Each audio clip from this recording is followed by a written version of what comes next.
जय श्री सीताराम, जय श्री श्याम, जय श्री राधे राधे राधे। जय हर हर महादेव, हर हर महादेव, हर हर महादेव। दोस्तों, आज देखिए हम जो है तो अपने प्रांगण में आ चुके हैं और आने के बाद में हम आपको जो है बहुत प्यारा सा जो है विशेष तौर से छोटा सा जो है तो एपिसोड दिखाना चाहते हैं। आप रोज देखते हैं दोस्तों, लेकिन आज जो है तो एक एपिसोड आपको दिखाएंगे, अच्छा प्यारा सा दिखाएंगे। और इसके बाद में अभी जा रहे हैं भगवान की कृपा से भगवान की पुस्तक ला रहे हैं और उससे जो है तो बिल्कुल शुद्ध देख करके आपको संस्कृत के द्वारा जो है अर्थ के द्वारा आपको गीता का पूरा बखान बताएंगे। बोलिए गीता जी की जय, नारायण भगवान की जय। श्री गीता जी में भगवान ने दो मार्ग बताए, एक जो है सांख्य योग और दूसरा कर्म योग। संपूर्ण पदार्थ जल तृष्णा की भांति, जल तृष्णा जानते हैं आप,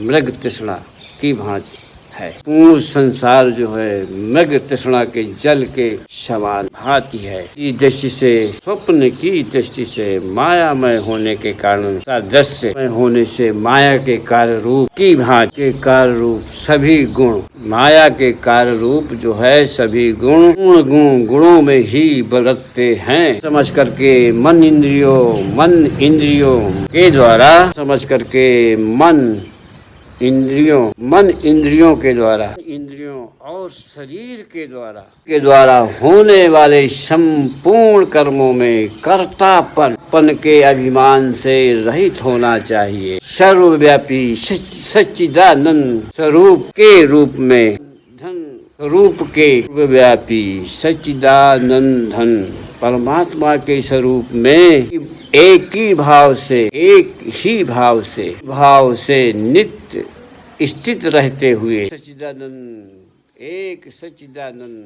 कृष्ण वासुदेव एक सच्चिदानंद वासुदेव के सिवाय किसी के न होने का और न पाने का भाव इसे सांख्य योग का सब कुछ भगवान का समझ करके सिद्धि असिद्धि मत भाव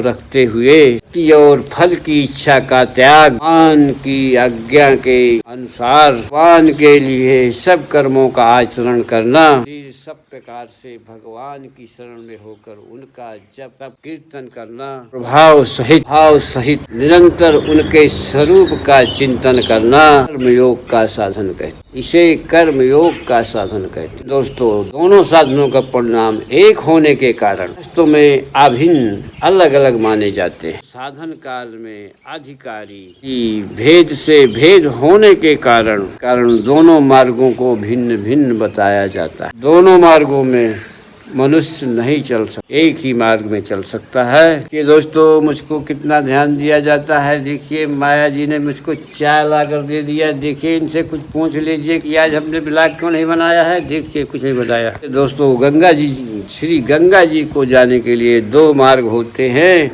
लेकिन मनुष्य जो है तो एक ही मार्ग के द्वारा गंगा जी को जाएगा। एक ही दिन में जो है तो दोनों मार्गों में नहीं जा सकता। एक ही मार्ग से पहले पहुंचेगा, इसके बाद जब दोबारा जाना चाहेगा तो दूसरा मार्ग पकड़ करके गंगा जी में पहुंचेगा। तो कर्मयोग का साधन जो होता है, कर्मयोग साधन संन्यास का जो साधन होता है, जिसे संन्यास कहते हैं, संन्यास आश्रम में नहीं बन सकता है। मतलब संन्यास आश्रम और इसके बाद जो है सांख्य योग और इसके बाद कर्म योग दोनों एक साथ नहीं चल सकते हैं। आपको हमने पिछला बताया कि सांख्य योग और के बाद में कर्म योग, तो आप ही एक ही मार्ग से भगवान को प्राप्त करने की चेष्टा करेंगे। या तो आप सांख्य योग को पकड़ लीजिए, या तो फिर जो है कर्म योग को पकड़ लीजिए। दो मार्ग होते हैं साधनों में। संन्यास योग का संन्यास आश्रम में नहीं बन सकता है। संन्यास आश्रम में कर्मों के स्वरूप को भी त्याग कहा गया है।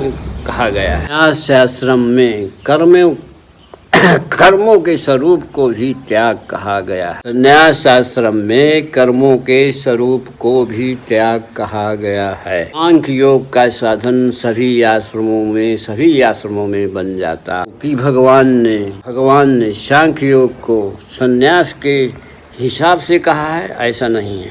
में संन्यास आश्रम में उसका अधिकार है, में नहीं। कहना ठीक नहीं है। दूसरे अध्याय में जो सांख्य निष्ठा का उपदेश दिया गया है, सार ही भगवान ने जगह जगह अर्जुन को एक योग्यता सिखाई।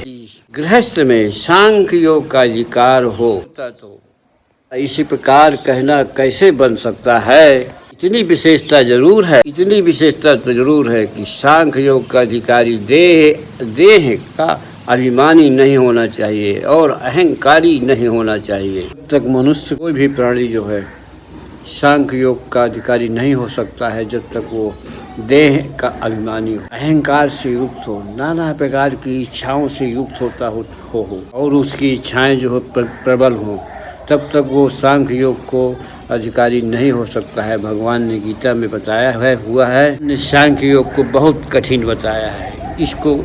इसको बहुत कठिनता होती है।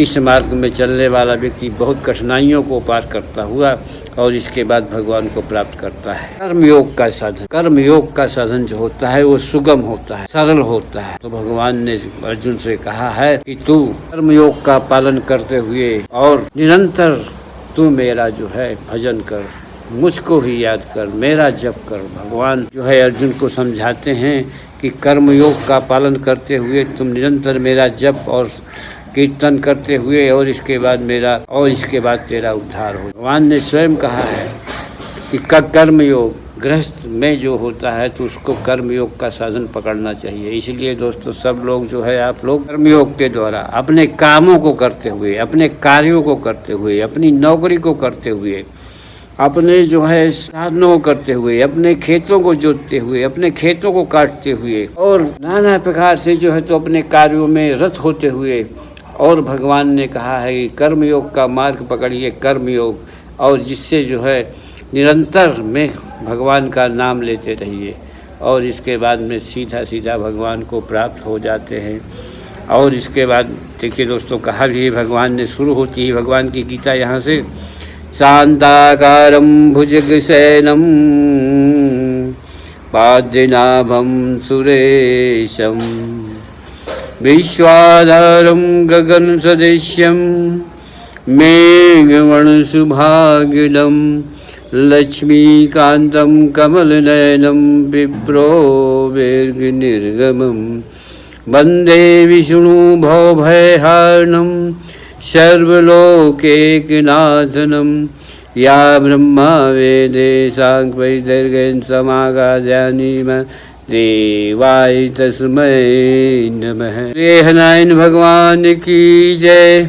भगवान जो है नारायण जो है उनकी जो आकृति है बिल्कुल शांत है और इसके बाद में वो शेष नाभि में कमल है और वो जो है देवताओं की भी देवताओं के कमल नयनम शांताकारं भुजगशयनं कमल नयनम, कमल उनके जो नाभि से है तो कमल ब्रह्मा जी उत्पन्न हुए हैं और ब्रह्मा जी उसमें बैठे हुए हैं। सारा जगत उनके आधार पर है और पूरा संसार वही चला रहे हैं। प्रभु संसार में अध्यक्ष होते हुए भी हर जगह व्याप्त हैं, कण कण में व्याप्त हैं, हमारे शरीर में व्याप्त हैं, हर जगह व्याप्त हैं। भगवान वर्ण के समान, नील वर्ण के समान उनका जो है, उनका शरीर जो है नील वर्ण के समान सुंदर, अतिशय बहुत सुंदर उनके जो है तो अंग हैं। योगियों द्वारा ध्यान से प्राप्त किए जाते संपूर्ण लोकों के स्वामी हैं और संपूर्ण लोकों के स्वामी हैं। जन्म और मरण का नाश करने वाले हैं, भय का नाश करने वाले हैं। ऐसे लक्ष्मीपति कमल नेत्र वाले विष्णु को सिर से प्रणाम करता हूँ। इंद्र, रुद्र, बुजुर्गण शस्त्रों द्वारा, दीप शस्त्रों द्वारा, लोकों द्वारा जिनकी स्तुति करते हैं के गाने वाले अंग पद और उपनिषदों को के सहित वेदों द्वारा गान करते हैं। ध्यान में तत्गत हुए मन से उनका दर्शन करते हैं।